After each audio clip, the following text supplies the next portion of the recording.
everyone, today we'll talk about how to fix or how to solve the problem of offers on TikTok. To know how to fix or how to solve the problem of offers on TikTok, you should just go to settings. Here we click apps, default apps, app settings.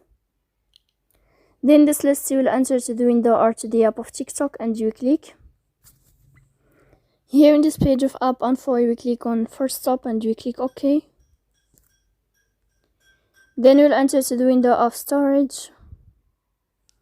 Here we click clear cache. Don't click clear data because that can cause you errors in your app. In the end, you can turn off your phone, and if it's not working with you, can turn off your Wi-Fi, and then you can turn on your Wi-Fi again. So please don't forget to support us by like and subscribe. See you next time in another video, and thank you for watching.